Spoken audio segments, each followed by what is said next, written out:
Hi friends, welcome to திரணி special channel. இன்றைக்கி ஒரு முட்டை கிரேவி எப்படி பண்ணலான்னு பார்க்கலாம். முட்டை கிரேவிக்கு இது பார்த்திங்கன்னா இட்லி, தோசை, சப்பாத்தி எல்லாத்துக்கூடையும், சாதத்துக்கூட எல்லாத்துக்கூடையும் சாப்பிட்லாம். செம்ம டேஸ்ட்டாக இருக்கும். நம்ம இப்போ அதை எப்படி பண்ணலான்னு பார்க்கலாம்.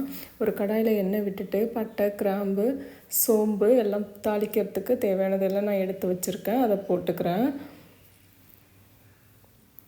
இது நல்லா பொரிஞ்சு வந்ததுக்கப்புறமா கொஞ்சம் ஆனியன் இப்போ குட்டி குட்டியாக வெங்காயம் கட் பண்ணி வச்சுருக்கோம். அதை நான் ஆட் பண்ணிக்கிறேன். அதை போட்டு நல்லா நம்ம பொன்னிறமாக வதக்கணும்.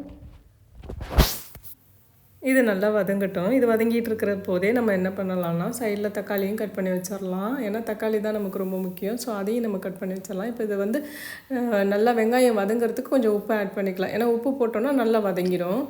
இப்போ இதை பாருங்கள், நல்லா வதங்கிட்டு இருக்கு. அதுக்கடையில் நம்ம என்னென்ன வேலை, இஞ்சி பூண்டு கொஞ்சம் இருக்கும். ஸோ இஞ்சி பூண்டையும் நம்ம ஆட் பண்ணிக்கணும். ஏன்னா இது முட்டை கிரேவிக்கு கொஞ்சம் இஞ்சி பூண்டு போட்டோம்னா இன்னும் நல்லா வாசம் கமகமன்னு வாசமாக இருக்கும். ஸோ அதனால் அதையும் நம்ம போட்டுக்கலாம். அது போட்டுட்டு நல்லா இஞ்சி பூண்டு பச்சை வாசம் போகிற அளவுக்கு நம்ம நல்லா வதக்கி விட்டுக்கலாம். இப்போ பாருங்கள், இது நல்லா வதங்கிட்டு வந்துட்டுருக்கு. நான் இன்றைக்கி இடியாப்பம் பண்ணினேன். ஸோ அதனால் இடியாப்பத்துக்கு சைடிஷ்ஷாக என்ன செய்யலான்னு யோசிச்சுட்டு இருக்கும்போது இந்த மாதிரி ஒரு சைடிஷ் பண்ணி கொடுத்தோம் அப்படின்னா நல்லாயிருக்கும் அப்படிங்கிறதுக்காக நான் இந்த சைடிஷ் ரெடி பண்ணிகிட்ருக்கேன். நீங்களும் ட்ரை பண்ணி பாருங்கள். இப்போ பாருங்கள், தக்காளியும் அதில் போட்டாச்சு. அதுக்கப்புறமா நம்ம உருளைக்கிழங்கு நம்ம ஆட் பண்ணிப்போம். இதில் கொஞ்சம் உருளைக்கிழங்கு போட்டோன்னா இன்னும் டேஸ்ட் நல்லாயிருக்கும். கிரேவியும் கொஞ்சம் கூட கிடைக்கும்.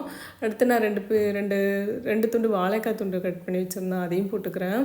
இப்போ உருளைக்கிழங்கு, வாழைக்காய் எல்லாத்தையும் போட்டு பரட்டிட்டு நம்ம கொஞ்சம் தனி மசாலா தூள், அதாவது காஷ்மீரி மிளகாய் போட்டால் நல்லாயிருக்கும். அடுத்து குழம்பு மிளகாத்தூள் கொஞ்சம் ஆட் பண்ணிப்போம். இது எல்லாத்தையுமே நம்ம போட்டு ஒட்டுக்காக போட்டு நல்லா வதக்கி விட்டுக்கலாம்.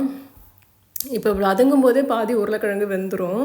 இதுக்கு தேவையான அளவு நம்ம தண்ணியும் நம்ம ஆட் பண்ணிப்போம். தண்ணியும் போட்டுட்டு நல்லா கொதி வரும்போது கொஞ்சமாக தேங்காய் அரைச்சி அதில் போட்டுக்கலாம். நான் தேங்காய் ஆல்ரெடி அரைச்சி வச்சுருந்தேன். அதையும் நான் இதில் ஆட் பண்ணிக்கிறேன். இப்போ பாருங்கள், நல்லா கொதித்து வந்துருச்சு. இந்த டைமில் தான் நம்ம என்ன பண்ணணும், நல்லா கொதித்து வந்துட்டுருக்க டைமில் நமக்கு எவ்வளோ முட்டை தேவைப்படுதோ, இப்போ நான் 2 முட்டை எடுத்திருக்கேன். 2 முட்டையே எனக்கு போதும். ஸோ அதனால் அந்த 2 முட்டையை எடுத்து நான் அதில் விட்டுக்கிறேன். இந்த மாதிரி கொதிக்கிற சமயத்தில் தான் நம்ம முட்டையை ஆட் பண்ணணும். நல்ல பெரிய முட்டையாக 2 முட்டையை எடுத்து அதில் ஊற்றிக்கலாம். இப்போ பாருங்கள், ஃபஸ்ட்டு ஒன்று போட்டுட்டேன், திருப்பி இன்னொன்று போட்டுக்கிறேன். இப்போ இது ரெண்டும் அப்படியே ஒரு 5 நிமிஷம் அப்படியே விட்டுறணும். நம்ம அதை கொண்டு போயிட்டு கரண்டியை போட்டு கிளறிக்கிட்டே இருக்கக்கூடாது. அப்படியே 5 நிமிஷம் விட்டுட்டோம் அப்படின்னா அது அப்படியே நல்லா வெந்து வந்துடும்.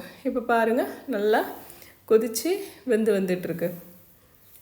இப்போது அது கொஞ்சம் வெந்துடுறதுக்கு அப்புறமா நம்ம லைட்டாக திருப்பி விடணும். ஏன்னா முட்டை கலங்கிடக்கூடாது. கலங்கிட்டாக்கா அது குழம்பு திரியாக போயிடும், முட்டை இருக்கிறதே தெரியாது. ஸோ அதனால் இப்போ பாருங்கள், லைட்டாக கலங்கி லைட்டாக அதை வெந்ததுக்கப்புறமா நம்ம கொத்தமல்லி கொஞ்சம் கட் பண்ணி அது மேலே தூவி விட்டுக்கலாம். இது வாசமாக இருக்கும் குழம்புக்கு. ஸோ இது குழம்பாகவும் நம்ம சாப்பிட்லாம், இட்லி தோசைக்கும் சாப்பிட்லாம். நான் இன்றைக்கி சாதத்துக்கூடையும் சாப்பிட்டேன். நைட்டு கொஞ்சம் மீந்து இருந்துச்சு, அதை இடியாப்பத்துக்கூடையும் சாப்பிட்டோம். செம்ம டேஸ்ட்டாக இருந்துச்சு, நல்லாவும் இருந்துச்சு. நீங்களும் ட்ரை பண்ணி பார்த்துட்டு எனக்கு கமெண்ட் பண்ணுங்கள். ஓகேவா? Thank you friends.